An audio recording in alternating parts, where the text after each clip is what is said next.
In this scenario, you've been dispatched for an infant who appears to be choking according to the caller.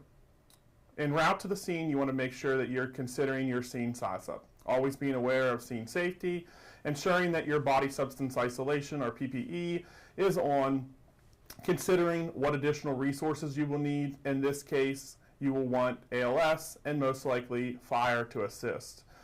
What is the mechanism of injury or nature of illness? In this case, it is the nature of illness and the patient appears to be choking. And according to the dispatch, you have one patient on scene.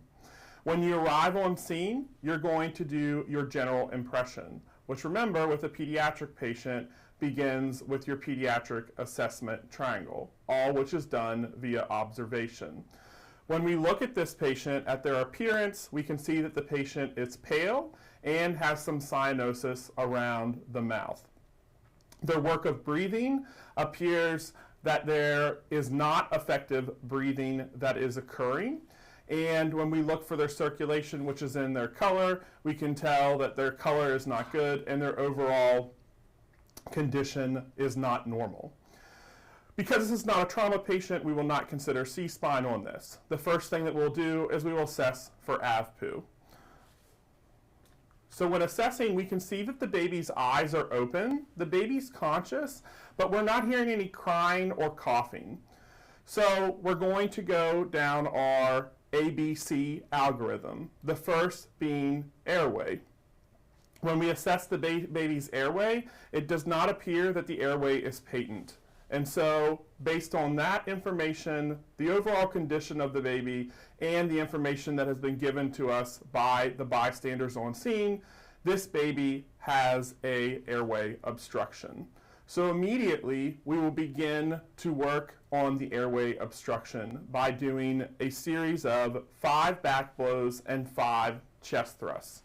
It's important when doing this that we position ourselves in a way to best support the baby's head, as you can see here, and the baby's back.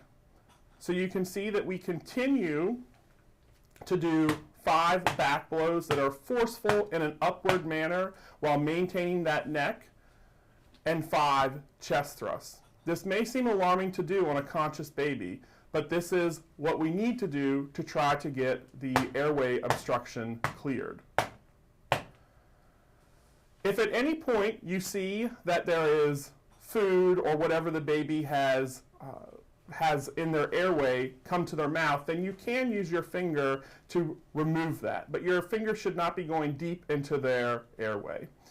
At any point, if the baby loses consciousness, like we will say that the baby has just done, then we are going to immediately move to doing CPR on this infant. So our other clinicians will arrive on scene to begin assisting with the CPR care for this infant patient. So immediately we've begun high quality compressions. Remember, we're trying to go between 100 and 120 compressions a minute. And you can do it in one of 2 ways. You can either use both of your thumbs with your hands circled around the chest, or you could use 2 fingers. Either is fine as long as good compressions are occurring. We'll want to get our bag valve mask out and ready, and then we will immediately begin bagging this patient. So for pediatric high-performance CPR, it's different than it is for adults.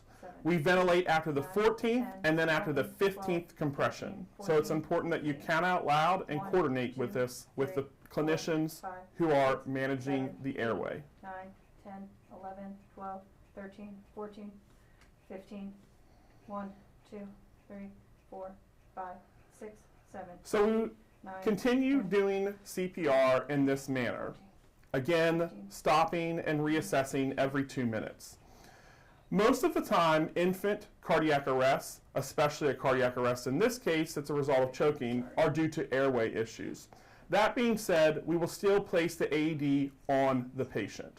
So you will see now that our clinician will place the pads in coordination with the individuals who are doing chest compressions and managing the patient.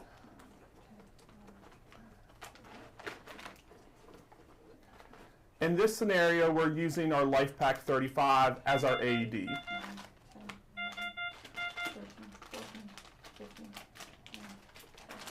Ensure that you are utilizing pediatric pads. Many agencies already have adult pads plugged in to their cardiac monitors. So ensure that you have the correct pads plugged in when utilizing the AED. 14, 15, In this case, we place one pad posterior and one pad anterior on the center of the 12, chest. 13, 14, 15, 1, 2. Once the pads are on the patient, we will go ahead and press Analyze on the AED. Stand clear. Analyzing. Clear. No shock advised. As soon as no shock is advised, we will get right back on the chest. In this case, no shock has been advised, so we will immediately begin our 2-minute rotation of CPR. 7, 8, 9, 10, 11, 12, 13, 14, 15, 1, 3, 2, 1. Ventilate. 7, 8, 9, Sometimes your cardiac monitor or AED will use different compression to ventilation ratios. Remember always to follow your protocol and what you've been trained to do.